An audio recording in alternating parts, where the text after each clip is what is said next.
हम आ चुके हैं, हमारा टॉपिक है अम्ल। ठीक है, अम्ल क्या होता है? अक्सर एग्जाम में पूछा जाता है कि अम्ल की परिभाषा दे। ठीक है, हम बताएंगे। अब बात होती है कि अम्ल किस किस रूप में पाया जाता है, हम बताएंगे बहुत अच्छे तरीके से। ठीक है, अब सुनिएगा ध्यान से, इसी से क्वेश्चन बनता है, कैसे कैसे क्वेश्चन बनता है उसके बारे में बात करेंगे।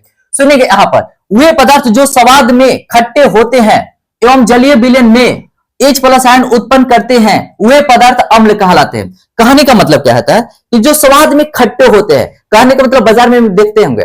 ठीक है, आंवला है, नींबू है, संतरा है, सेब है, क्या होता है? खट्टा होता है। तो इससे पता चलता है कि उसमें अम्ल पाया जाता है। ठीक है, अब एक चीज है, एग्जाम्पल में देखिए, सिट्रिक अम्ल लिखा है, फॉर्मिक अम्ल लिखा है, सल्फ्यूरिक अम्ल लिखा है इत्यादि, यानी कि बहुत से अम्ल हैं।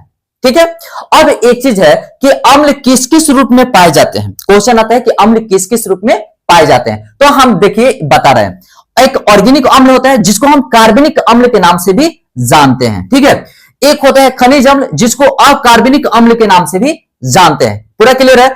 अब देखिए कि ऑर्गेनिक अम्ल क्या होता है, बता रहे हैं। ठीक है, सुनेगा, वे अम्ल जो पेड़ पौधे एवं जीव जंतुओं में उपस्थित रहते हैं, चाहे जीव जंतुओं में पाए जाते हैं, वे अम्ल ऑर्गेनिक अम्ल यानी कि कार्बनिक अम्ल कहलाता है। ठीक है, कोई दिक्कत नहीं हुआ। अब हम बात करेंगे ना कि देखिए, ये जीव जंतु एवं पेड़ पौधों में पाए जाते हैं, यानी कि नेचुरली यानी कि प्राकृतिक रूप से पाए जाते होंगे। तो एक हमने यहां पर लिखा है, देखिए ऐसे बना करके आप लिख देंगे, ये अम्ल प्राकृतिक होते हैं। ठीक है, अब देखिए जीव जंतु में पाए जाते हैं तो जरूर है कि ये अम्ल कमजोर होता होगा। तो चलिए यहां पर लिखें, ये अम्ल कमजोर होते हैं।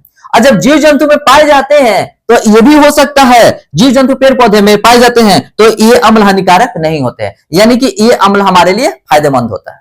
कहने का मतलब यही हो गया। क्लियर? और जब ऑर्गेनिक अम्ल के बारे में पूछेगा तो पूरा ये सब आप लिख देंगे। ठीक है, अब हम बात करते हैं खनिज अम्ल जिसको अकार्बनिक अम्ल कहा जाता है। तो देखिएगा, वे अम्ल जो पृथ्वी के खनिज से तैयार किए जाते हैं, वे अम्ल खनिज अम्ल कहलाते हैं। सुनेगा, वे अम्ल जो पृथ्वी के खनिज से तैयार किया जा रहा है, यानी कि तैयार कौन करता है जी? साइंटिस्ट तैयार करता है, मानव तैयार करते हैं। इसीलिए हम इसको कह सकते हैं कि ये अम्ल मानव निर्मित होते हैं। ठीक है, जब साइंटिस्ट द्वारा बनाया जा रहा है तो बहुत स्ट्रॉन्ग बनाया जाता होगा जी, तो ये अम्ल प्रबल होते हैं, मानी कि मजबूत होता है। ठीक है, अब देखिएगा, ये अम्ल बहुत ही खतरनाक होते हैं। क्लियर है ना? तो अभी और पॉइंट्स कुछ बाकी है। ठीक है, मैं बहुत बेहतर तरीके से बता रहा हूं, इसको पहले आप नोट कीजिए।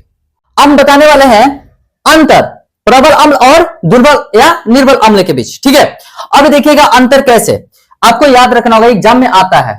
ठीक है, सुनिएगा, वे अम्ल जो जल में पूर्णतः घुल जाते हैं एवं अधिक मात्रा में H+ आयन उत्पन्न करते हैं, वे अम्ल प्रबल अम्ल कहलाते हैं। ठीक है, देखिए यहां पर हमने जल में अम्ल डाला, ठीक है, तो अधिक मात्रा में H+ आयन उत्पन्न कर रहा है। ठीक है, अब सुनिएगा, यहां पर देखिए, वे अम्ल जो जल में अंशतः यानी कि अंशतः मतलब कम मात्रा में घुलते हैं एवं कम मात्रा में H+ आयन उत्पन्न करते हैं, वे अम्ल दुर्बल अम्ल कहलाते हैं। देखिए यहां पर हमने फोटो बनाया है, अम्ल को डाला है पानी में। ठीक है, तो ये कम मात्रा में H+ आयन देगा, क्योंकि देखिए अम्ल जब कम मात्रा में घुलता है ना, तो कम ही मात्रा में H+ आयन देगा। ठीक है, अब एक चीज है कि देखिए ये पूर्णतः घुल जाता है, यानी कि जो प्रबल अम्ल है ना, बहुत तेजी के साथ अभिक्रिया करेगा। ठीक है, तो यहां पर देखिए लिखा है कि प्रबल अम्ल दूसरे पदार्थों जैसे धातु, धातु के कार्बन इत्यादि के साथ तेजी से अभिक्रिया करता है। लेकिन अब इसमें दुर्बल अम्ल में, तो दुर्बल अम्ल में दूसरे पदार्थों जैसे धातु, धातु के कार्बोनेट इत्यादि के साथ धीमी गति से अभिक्रिया करता है। जब धीमी गति से अभिक्रिया करता है तो कम मात्रा में H+ आयन देगा। ठीक है, अब एक चीज और है, देखिए H+ आयन ज्यादा मात्रा में देता है तो इसमें विद्युत चालकता अधिक होती है, लेकिन ये H+ आयन कम मात्रा में देता है ना, तो इसीलिए इसमें विद्युत चालकता कम होती है। ठीक है, अभी और अंतर लिखाएंगे, अभी इसको नोट कीजिए। अब हम 4 में आ चुके हैं। देखिए, सभी प्रबल अम्ल प्रबल अपघट्ट होते हैं, यानी कि इसमें धारा तेजी के साथ प्रवाह होता है। ठीक है, सभी निर्मल अम्ल निर्मल अपघट्ट होते हैं, यानी कि इसमें धारा धीरे धीरे प्रवाह होता है। यही ना हुआ मतलब। चलिए 4-5 में सभी खनिज या अकार्बनिक अम्ल, खनिज अम्ल को अकार्बनिक भी कहा जाता है, अम्ल प्रबल अम्ल होते हैं। ठीक है, क्योंकि इसको खनिज से, पृथ्वी के खनिज से प्राप्त करते हैं ना, इसीलिए। अब एक चीज देखिए, नाइट्रिक अम्ल HNO3, हाइड्रोक्लोरिक अम्ल HCl, सल्फ्यूरिक अम्ल H2SO4। और मजे की बात है कि सल्फ्यूरिक अम्ल को ही अम्लों का राजा कहा जाता है। Sulphuric acid is the king of acid. ठीक है, अब यहां पर बात करते हैं, देखिए सभी ऑर्गेनिक यानी कि कार्बनिक अम्ल दुर्बल अम्ल होते हैं। ठीक है, अब देखिए इसका ज्यादा प्रभाव नहीं पड़ता, मतलब हानिकारक नहीं होते हैं, यही कहने का मतलब। देखिए एग्जांपल, एसिटिक अम्ल CH3COOH क्या है जी, ये दुर्बल अम्ल है।